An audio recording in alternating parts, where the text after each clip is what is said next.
राष्ट्रीय त्योहार है। ठीक है, समझ में आ गया आपको राष्ट्रीय त्योहार क्या है? राष्ट्रीय त्योहार हमारे देश में कई प्रकार के तीज त्योहार मनाए जाते हैं। भारत एक महान देश है, इसमें अनेक संप्रदाय के, विभिन्न धर्म के मानने वाले लोग रहते हैं। क्योंकि हिंदू जो समाज है उसमें 4 महत्वपूर्ण त्योहार होते हैं, उसे हम हमारे राष्ट्रीय त्योहार नहीं मानते, वो हमारे त्योहार है, जैसे राखी, दशहरा, दिवाली और होली। ठीक है ना। इसके पहले हमारे जो 2 महत्वपूर्ण राष्ट्रीय त्योहार है वो कौन कौन से हैं? जब हम झंडा निकालते हैं कौन कौन से त्योहार के दिन निकालते हैं? 15 अगस्त और 26 जनवरी। 15 अगस्त सन 1947 को हमारा देश सैकड़ों वर्षों की दास्ता के बाद आजाद हुआ।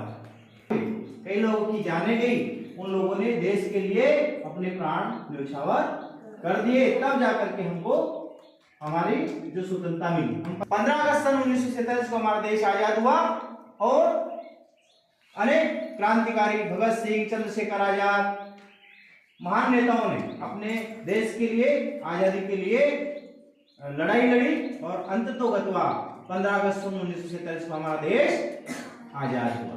कब हुआ हमारा देश आजाद?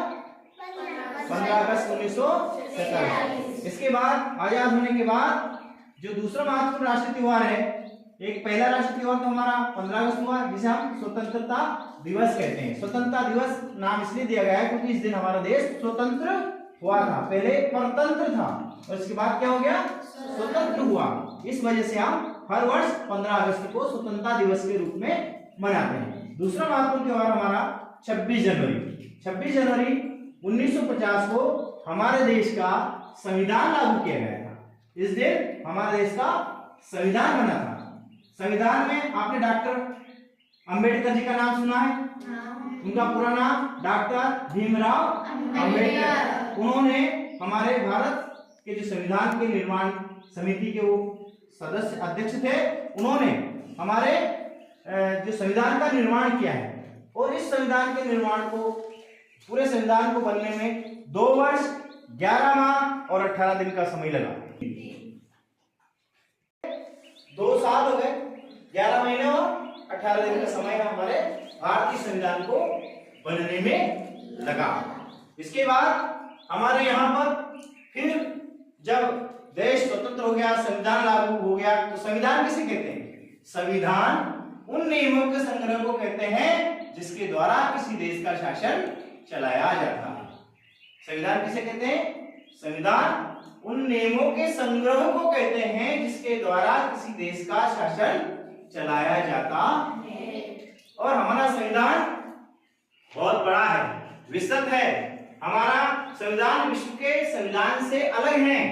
हमारे संविधान लिखित संविधान है, हमारा संविधान निर्मित संविधान है, हमारा संविधान 395 धारा वाला संविधान है। इस प्रकार से हमारे देश में ये जो शिक्षा का अधिकार, ये अधिकार पढ़े कि नहीं पढ़े अपन? पिछली कक्षाओं में हमने पढ़े हैं। तो संविधान के जो नियम हैं उसमें सब लोगों को एक समानता का अधिकार दिया गया है। कोई बड़ा कोई छोटा नहीं है। भारत के संविधान के अनुसार सब बराबर है, सबको समानता का अधिकार दिया गया है। सबके लिए